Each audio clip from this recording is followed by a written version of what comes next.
साथियों का सादर वंदन और अभिनंदन। एक बहुत बड़ा विषय धर्मांतरण का छत्तीसगढ़ प्रदेश में प्रमुखता से चल रहा है और कांग्रेस पार्टी के प्रदेश के अध्यक्ष दीपक बैज जी ये बात कहते हैं कि छत्तीसगढ़ प्रदेश में धर्मांतरण नहीं हो रहा है, परंतु मोदी जी जहां एक तरफ नफरत फैलाते हैं, दूसरी तरफ प्यार की बात करते हैं, वो चर्च जाते हैं। ऐसा फोटोग्राफ्स उन्होंने जारी किया है। मैं उनको बहुत बहुत धन्यवाद देता हूं। दीपक बैज जी ने यह बात तो सिद्ध कर दी कि भारतीय जनता पार्टी संविधान के आर्टिकल 25 का पालन करती है, सर्वधर्म समभाव का पालन करती है और माननीय प्रधानमंत्री जी मंदिर भी जाते हैं, चर्च भी जाते हैं, गुरुद्वारे भी जाते हैं और उनकी जहां आस्थाएं हैं वहां जाते हैं और जाने के लिए स्वतंत्र भी हैं। पर आखिर ये कांग्रेस पार्टी धर्मांतरण को क्यों प्रश्रय देती है, क्यों संरक्षण देती है? दीपक बैज जी लगातार उन जगहों पर दिखाई देते हैं जहां ईसाई मशीनरियां खड़े होकर आदिवासी भाइयों को प्रलोभन देकर और ईसाई बनने और धर्मांतरण करने का प्रयास करते रहते हैं। वहां ये उपस्थित क्यों होते हैं? अरे हद तब होती है जब इनके अल्पसंख्यक विभाग के प्रदेश के अध्यक्ष अमीन मेमन कांकेर की धरती में खड़े होकर कहते हैं कि अगर आप धर्मांतरण करना चाहते हैं तो कानून संविधान इसकी इजाजत देता है। मैं कहता हूं ठीक बात है, परंतु आर्टिकल 25 संविधान के अनुच्छेद 25 में स्पष्ट व्याख्या है कि धर्मांतरण व्यक्तिगत जब आपका अंतःकरण आवाज देता है और आप व्यक्तिगत उसे धारण करते हैं तब उसकी सुनवाई हो सकती है, उसे सत्य माना जा सकता है। परंतु सामूहिकता के आधार पर जहां समूह है और सार्वजनिक रूप से अगर आप धर्मांतरण की बात करते हैं तो भारतीय संविधान के अनुच्छेद 25 का स्पष्ट उल्लंघन है।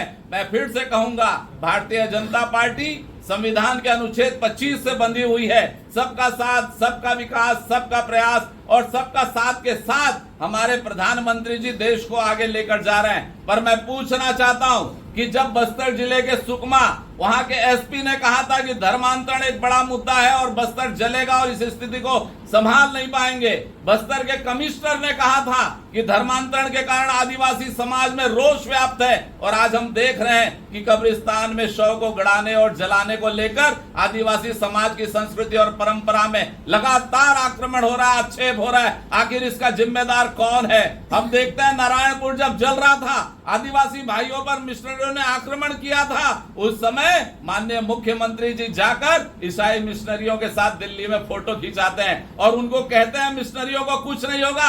अरे आदिवासी समाज की संरक्षण कौन करेगा? उनकी संस्कृति की बात कौन करेगा? क्या नारायणपुर में जाकर वो इस बात को समझा नहीं सकते थे कि आदिवासी भाई भी छत्तीसगढ़ की संस्कृति और परंपरा को पालते हैं, हम उनके साथ हैं? क्या सोनिया जी और राहुल जी की ये जवाबदारी नहीं है कि अनुच्छेद 25 का पूरा विवरण अपने माननीय मुख्यमंत्री जी को बताएं कि आदिवासी भारतीय हैं, आदिवासी आदिवासी आदि में आदि शब्द मतलब पुराने काल से रहने वाले अगर कोई है तो आदिवासी हैं और उसकी संस्कृति की रक्षा करना हर सरकार का फर्ज और कर्तव्य है, ना कि जाकर ये भाषण देना कि आप धर्मांतरण के लिए स्वतंत्र हैं। भारतीय जनता पार्टी ये मांग करती है कि धर्मांतरण पर रोक लगना चाहिए।